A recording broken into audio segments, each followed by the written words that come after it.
प्राचीन समय की बात है। एक छोटे से राज्य में एक बुद्धिमान और न्यायप्रिय राजा राज करता था। उसका नाम था राजा शिवेंद्र। राजा शिवेंद्र को अपनी प्रजा से बहुत प्रेम था और वह हमेशा यह सुनिश्चित करता था कि लोग सुखी और संतुष्ट रहें। वह हर दिन अपने राज्य के मामलों में भाग लेता और सुनता कि प्रजा को किस प्रकार की समस्याएं हैं।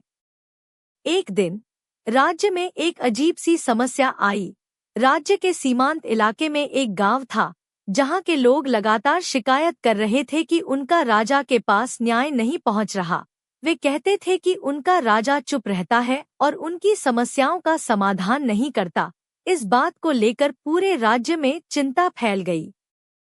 राजा शिवेंद्र ने यह सुना और निश्चय किया कि वह इस समस्या का हल निकालेगा। उसने एक योजना बनाई। वह एक दिन आम वस्त्र पहनकर अपने दरबार से बाहर निकल आया और गांव के लोगों से मिलने पहुंच गया।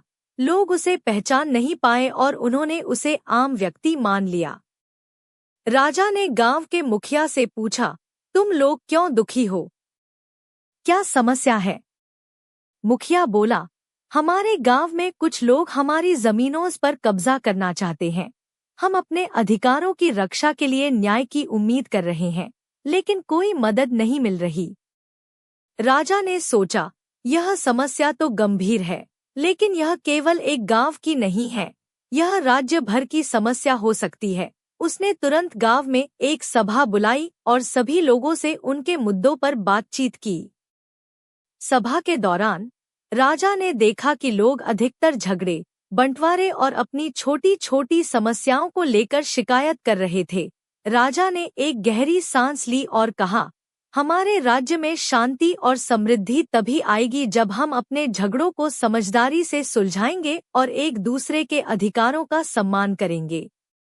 राजा ने गांव वालों से कहा, यदि हम सभी एकजुट होकर और सत्य की राह पर चलकर अपने आपसी मतभेदों को सुलझाएं, तो कोई भी समस्या बड़ी नहीं होगी। राज्य का न्याय वही है जो सत्य और सामूहिक समझ से निकलता है।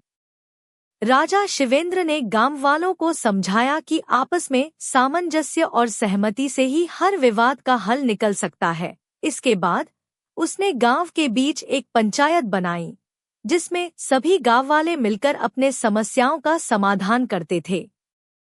राजा ने उस दिन से एक नया नियम लागू किया, जिसमें गांव वालों को छोटे मोटे विवादों के लिए अदालत जाने की बजाय आपस में बात करके हल करने का अवसर दिया गया। उन्होंने यह भी सुनिश्चित किया कि हर किसी को न्याय मिले।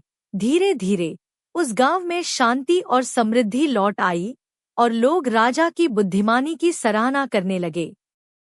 राजा शिवेंद्र का यह कदम न केवल उस गांव के लिए बल्कि पूरे राज्य के लिए एक महत्वपूर्ण उदाहरण बन गया। उसने यह सिद्ध कर दिया कि किसी भी समस्या का समाधान सोच समझकर और न्यायपूर्ण तरीके से किया जा सकता है। वह अपने राज्य में सबसे अधिक सम्मानित और प्रिय राजा बन गया। कहानी का संदेश: बुद्धिमान और न्यायप्रिय नेतृत्व समाज में शांति और समृद्धि ला सकता है।